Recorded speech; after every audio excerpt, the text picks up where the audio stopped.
একটি অধ্যায়ে সমাপ্তি। 17 বছরের সম্পর্ক শেষ হচ্ছে। বায়ার্ন মিউনিখের কিংবদন্তি টমাস মুলার বিদায় বলছেন তার প্রিয় ক্লাবকে। মুলার চেয়েছিলেন আরও এক মৌসুম বায়ার্নের হয়ে খেলতে, কিন্তু চুক্তি নবায়নের ব্যাপারে বনিবনা না হয় এই মৌসুমেই তার শেষ। 2007 সালে সিনিয়র দলে অভিষেক, এরপর থেকে টানা 17 বছর বায়ার্নের হয়ে 742টি ম্যাচ খেলেছেন তিনি।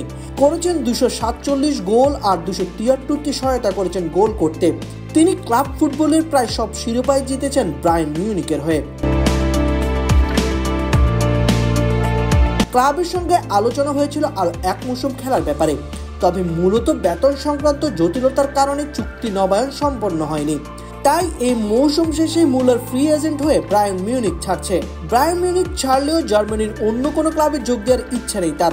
সৌদি আরবে যাওয়ার সম্ভাবনা কম, তবে যুক্তরাষ্ট্রের মেজর লিগ সকার MSL এ খেলার সম্ভাবনা রয়েছে তার। বায়ার্ন তাকে খেলোয়াড় হিসেবে বিদায় জানালেও ভবিষ্যতে অন্য কোনো ভূমিকায় ক্লাবে রাখতে চায়। তাই প্রশ্ন রয়ে যায়, তিনি কি অবসর নিয়েই বায়ার্ন থেকে যাবেন, নাকি নতুন চ্যালেঞ্জ দিতে অন্য কোথাও পাড়ি জমাবেন। একটি যুগ শেষ হলেও টমাস মুলার চিরকাল থাকবে বায়ার্ন ও ফুটবল প্রেমীদের হৃদয়ে। কিংবদন্তির বিদায় কিন্তু তার গল্পের শেষ নয়।